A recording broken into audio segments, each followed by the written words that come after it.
હર હર મહાદેવ. ભક્તિકથા ચેનલમાં આપ સૌનું સ્વાગત છે.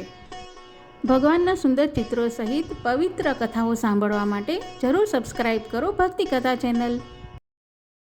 ઓમ જયંતી મંગલાકારી ભદ્રકાળી કપાલિની દુર્ગા ક્ષમા શિવા ધાત્રી સ્વાહા સ્વધા નમોસ્તુતે. ચૈત્રી નવરાત્રિના 7મા દિવસે મા દુર્ગાના કાલરાત્રિ સ્વરૂપની પૂજા કરવામાં આવે છે.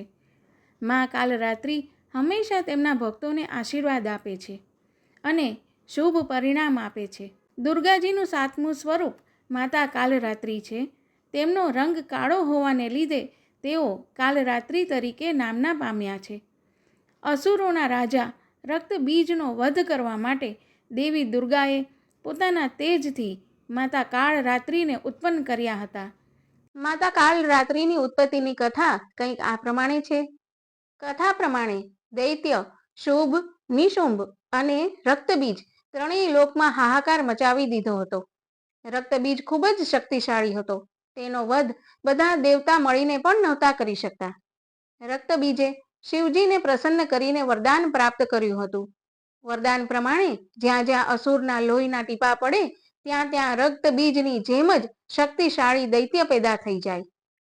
દેવતાઓ સાથે જ્યારે પણ યુદ્ધ થતું ત્યારે કોઈ દેવતાના પ્રહારથી રક્તબીજના શરીરથી લોહી વહેતું તો અનેક રક્તબીજ ઉત્પન્ન થઈ જતા હતા, જેના કારણે દેવતાઓ તેને પરાજિત કરી નહોતા શકતા. ત્યારબાદ દેવતાઓની પ્રાર્થનાથી દેવી દુર્ગાએ રક્તબીજ સાથે યુદ્ધ કર્યું. માતા તે દૈત્યના અંગને કાપતા હતા. જેવા તે અસુરના લોહીના ટીપા નીચે પડતા તેટલા જ નવા દૈત્ય ઉત્પન્ન થઈ જતા હતા. ત્યારે દેવીએ ચંડિકાને આદેશ આપ્યો કે હું જ્યારે તે રાક્ષસ ઉપર પ્રહાર કરું ત્યારે તમારે તેના લોહીને પી જવું, જેથી નવા રાક્ષસ ઉત્પન્ન થઈ જશે નહીં. ચંડિકાએ દેવીની આજ્ઞાથી આવું જ કર્યું. ચંડિકાએ પોતાનું મુખ વિકરાળ કરી લીધું અને અનેક રાક્ષસોને ગળી ગયા. રક્તબીજના લોહીને ધરતી ઉપર પડતા પહેલા જ તે તેનું સેવન કરી જતા. આ રીતે દેવી દુર્ગાએ રક્તબીજનો સંહાર કર્યો હતો. મા કાલરાત્રિ હંમેશા તેમના ભક્તોને આશીર્વાદ આપે છે અને શુભ પરિણામ આપે છે. દેવી ભાગવત પુરાણ અનુસાર માતા કાલરાત્રિ અભય વરદાનથી ગ્રહોના અવરોધોને દૂર કરે છે. વ્યક્તિને આકસ્મિક કટોકટીથી રાહત મળે છે. માન્યતા છે કે માતા કાલરાત્રિની પૂજા કરવાથી મનુષ્ય સમસ્ત સિદ્ધિઓ પ્રાપ્ત કરી લે છે. માતા કાલરાત્રિ પરાશક્તિઓની સાધના કરતા જાતકો વચ્ચે ખૂબ જ જાણીતા છે.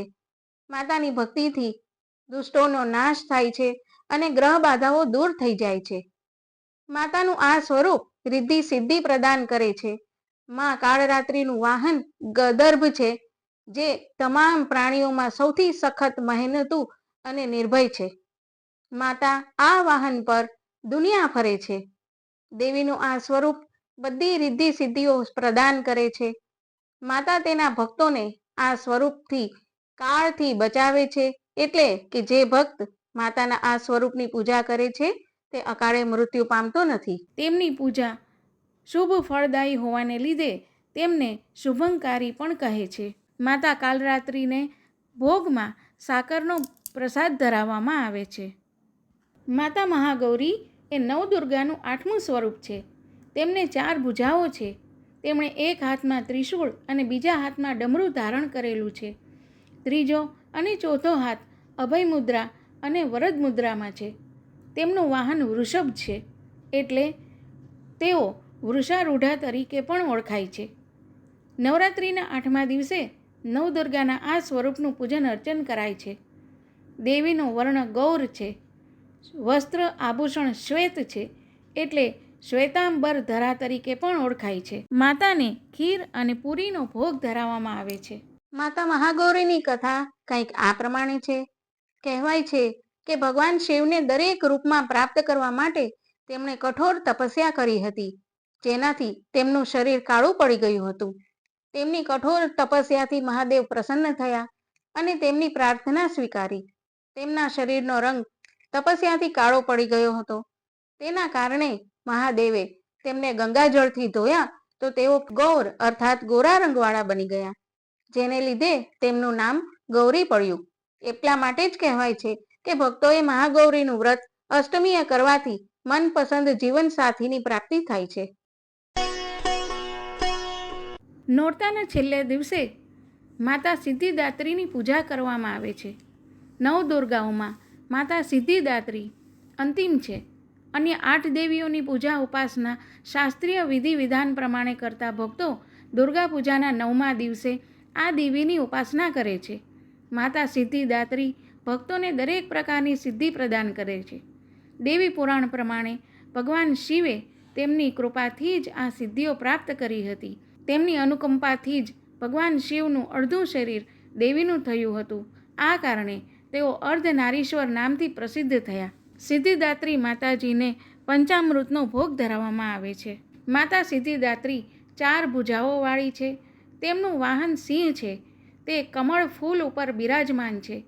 તેમની જમણી બાજુના ઉપરના હાથમાં ગદા અને નીચેના હાથમાં ચક્ર છે. ડાબી બાજુ ઉપરના હાથમાં કમળનું ફૂલ અને નીચેના હાથમાં શંખ હોય છે. સિદ્ધિદાત્રી માના કૃપાપાત્ર ભક્તોની અંદર કોઈ એવી કામના શેષ બચતી જ નથી જેને તેઓ પૂરી કરવા માંગતા હોય. તે બધી સાંસારિક ઈચ્છાઓ, આવશ્યકતાઓ અને સ્પૃહાઓની ઉપર ઉઠીને માનસિક રૂપથી માં ભગવતીના દિવ્ય લોકોમાં વિચરણ કરતા, તેમની કૃપા રસનું નિરંતર પાન કરતા વિષય ભોગ શૂન્ય થઈ જાય છે. માના ચરણોનું આ સાનિધ્ય મેળવવા માટે આપણે સદા નિયમનિષ્ઠ રહીને તેમની ઉપાસના કરવી જોઈએ. માં ભગવતીનું સ્મરણ, ધ્યાન, પૂજન અમને આ સંસારની અસારતાનો બોધ કરાવતા વાસ્તવિક પરમ શાંતિદાયક અમૃતની પદ તરફ લઈ જવા વાળી છે.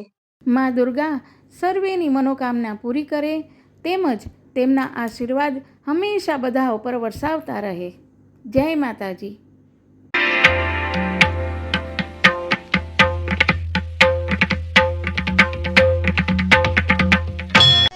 ઓમ નમઃ શિવાય. હર હર મહાદેવ.